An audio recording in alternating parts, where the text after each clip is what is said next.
मेरे दोस्त, क्या तुम्हें लगता है कि तुम हार गए हो? क्या तुम्हें ऐसा महसूस हो रहा है कि अब कोई रास्ता नहीं बचा और चारों तरफ बस एक गहरा अंधेरा है? रुको, जरा थमो। आज से हजारों साल पहले कुरुक्षेत्र के उस विशाल मैदान में एक महान योद्धा भी बिल्कुल तुम्हारी ही तरह टूटकर बैठ गया था।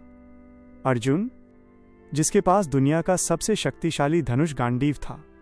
उसके हाथ कांप रहे थे, उसकी आंखों में आंसू थे। उसने अपने हथियार डाल दिए थे और रथ के पीछे छिपकर बैठ गया था।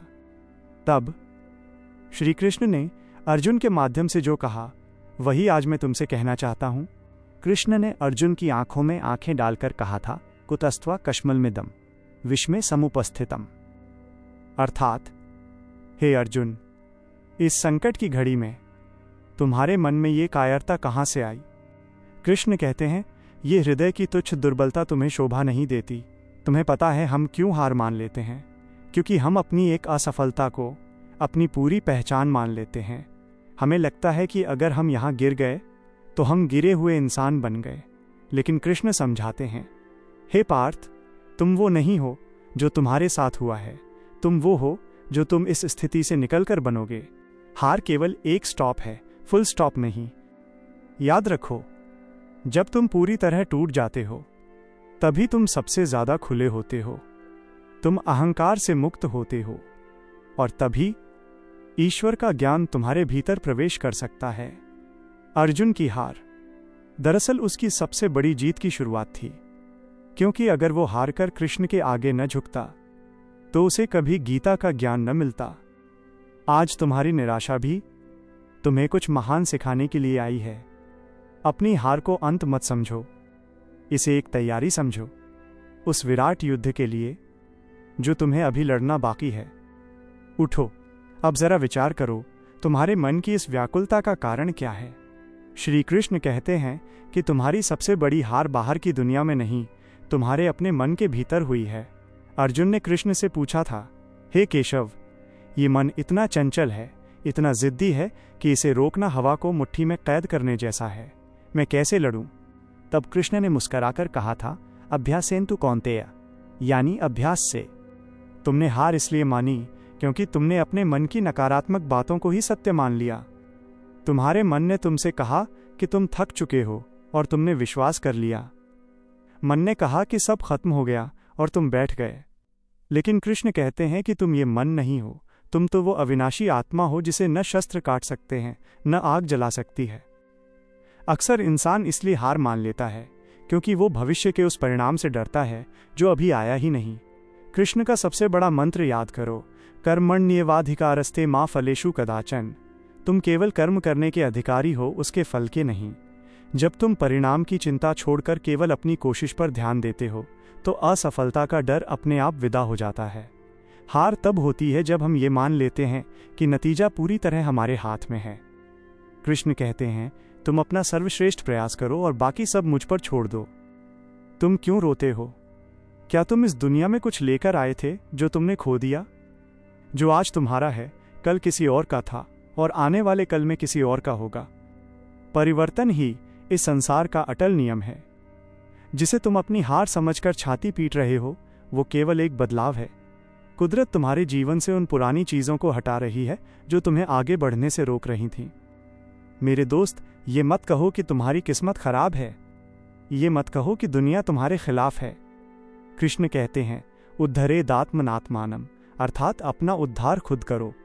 कोई भी बाहरी शक्ति तुम्हें तब तक नहीं बचा सकती जब तक तुम खुद खड़े होने का साहस नहीं जुटाते। तुम्हारी इच्छा शक्ति ही तुम्हारी सबसे बड़ी मित्र है और तुम्हारा आलस्य ही तुम्हारा सबसे बड़ा शत्रु। जब तुम्हें लगे कि तुम अकेले हो तो याद रखना, कुरुक्षेत्र के उस भीषण युद्ध में अर्जुन अकेला नहीं था। उसके रथ की लगाम स्वयं परमात्मा के हाथों में थी। जब तुम अपना अहंकार त्याग कर ईश्वर को अपना सारथी बना लेते हो तो तुम्हारी लड़ाई तुम्हारी नहीं रह जाती, वो उसकी जिम्मेदारी बन जाती है। और जिसके रक्षक स्वयं श्री कृष्ण हो, उसे ये संसार तो क्या काल भी नहीं हरा सकता। इसलिए अपनी आंखों से ये कायरता के आंसू पोंछ डालो। जिसे तुम अंत समझ रहे हो वो दरअसल एक नए अध्याय की शुरुआत है। उठो, अपना गांडीव उठाओ।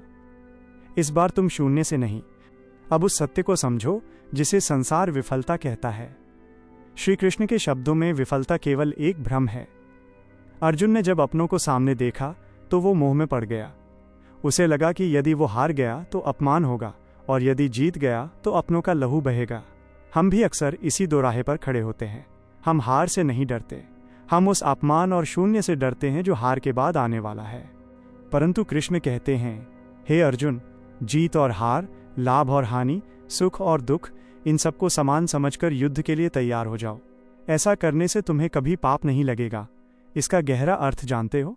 कृष्ण हमें स्थित प्रज्ञ बनने की शिक्षा दे रहे हैं। जो इंसान सफलता में पागल नहीं होता और असफलता में टूटता नहीं, वही वास्तव में महान है। तुम्हारी आज की ये हार तुम्हें विनम्र बनाने के लिए आई है। ये तुम्हें सिखाने आई है कि अभी बहुत कुछ सीखना बाकी है। जरा सोचो, क्या कोई ऐसा महान व्यक्ति हुआ है जिसने हार का स्वाद न चखा हो? संघर्ष ही वो भट्टी है जिसमें तपकर साधारण मिट्टी भी सोना बन जाती है। कृष्ण अर्जुन से कहते हैं कि यदि तुम युद्ध में मारे गए तो स्वर्ग को प्राप्त करोगे और यदि जीत गए तो पृथ्वी का राज्य भोगोगे। यानी दोनों ही स्थितियों में तुम्हारा ही लाभ है। तो फिर भय किस बात का? भय केवल तब तक है जब तक तुम स्वयं को कर्ता मानते हो। जिस क्षण तुम यह मान लोगे कि तुम केवल एक माध्यम हो, उस क्षण सारा मानसिक बोझ उतर जाएगा। इंसान हारता तब है जब वो दूसरों की नजरों से खुद को देखने लगता है। तुम दूसरों की नकल करने की कोशिश मत करो।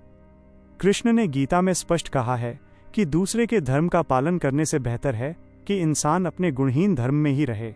इसका अर्थ यह है कि तुम्हारी क्षमताएं तुम्हारी अपनी हैं। दूसरों जैसी सफलता की दौड़ में मत भागो। अपनी अंतरात्मा की आवाज सुनो।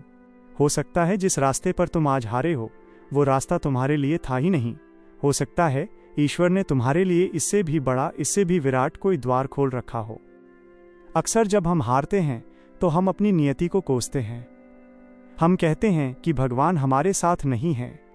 लेकिन याद करो, जब कृष्ण मथुरा छोड़कर रणछोड़ कहलाए तो क्या वे हार गए थे? नहीं, वो एक रणनीतिक पीछे हटना था ताकि वे बड़े लक्ष्य को प्राप्त कर सकें। कभी कभी जीवन में 2 कदम पीछे हटना हार नहीं, बल्कि एक लंबी छलांग की तैयारी होती है। अपनी ऊर्जा को समेटो, अपनी गलतियों का विश्लेषण करो। ये समय विलाप करने का नहीं है, ये समय आत्मनिरीक्षण का है। कृष्ण कहते हैं कि ये शरीर एक रथ है और तुम्हारी इंद्रियां इसके घोड़े हैं। अगर तुम इन घोड़ों को ढीला छोड़ दोगे तो ये तुम्हें खाई में गिरा देंगे। तुम्हारा विवेक ही वो सारथी है जिसे लगाम थामनी होगी। तुम्हारी हार इसलिए हुई क्योंकि शायद तुम्हारी इंद्रियां तुम्हारे नियंत्रण में नहीं थीं। शायद तुम्हारा ध्यान लक्ष्य से हटकर सुख सुविधाओं की ओर चला गया था। इस हार को एक चेतावनी समझो। ये तुम्हें जगाने आई है। ये तुम्हें बताने आई है कि तुम जिस नींद में सोए थे वो तुम्हें विनाश की ओर ले जा रही थी। अब मेरी इस बात को अपने भीतर उतरने दो। श्री कृष्ण ने कभी ये नहीं कहा कि तुम नहीं गिरोगे।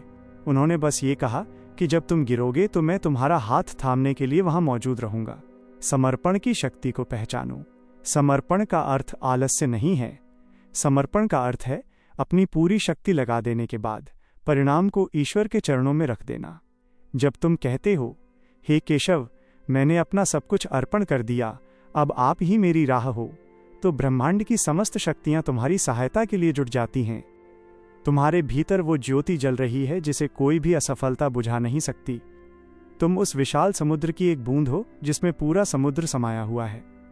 तुम कमजोर कैसे हो सकते हो? तुम असहाय कैसे हो सकते हो? अपनी रीढ़ सीधी करो, अपनी सांसों पर ध्यान दो और महसूस करो कि तुम्हारे पीछे स्वयं महाकाल खड़े हैं। वह शक्ति जो ग्रहों को घुमाती है, जो समुद्र में लहरें उठाती है, वही शक्ति तुम्हारे भीतर धड़क रही है। कृष्ण के इस उपदेश को अपने रोम रोम में बसने दो। उठो, जागो और तब तक मत रुको जब तक लक्ष्य प्राप्त न हो जाए। ये हार तुम्हारी कहानी का अंत नहीं है, ये तो बस एक नया मोड़ है। इतिहास गवाह है, वही लोग अमर हुए हैं जिन्होंने सबसे कठिन परिस्थितियों में भी मुस्कुराकर अपना कर्तव्य निभाया है। कुरुक्षेत्र का युद्ध केवल बाहर नहीं था, वो हर पल तुम्हारे भीतर चल रहा है। और इस युद्ध में तुम्हारा सबसे बड़ा अस्त्र तुम्हारा धैर्य और साहस है। अपनी निराशा के अंधेरे को चीरकर बाहर निकलो। देखो, सूर्योदय हो रहा है। वो सूर्य तुम्हें बता रहा है कि हर डूबने के बाद उगना ही प्रकृति का स्वभाव है। तुम भी उसी प्रकृति का हिस्सा हो। तुम गिर सकते हो, तुम थक सकते हो, तुम रुक सकते हो, लेकिन तुम हार नहीं सकते, क्योंकि श्री कृष्ण तुम्हारे साथ हैं।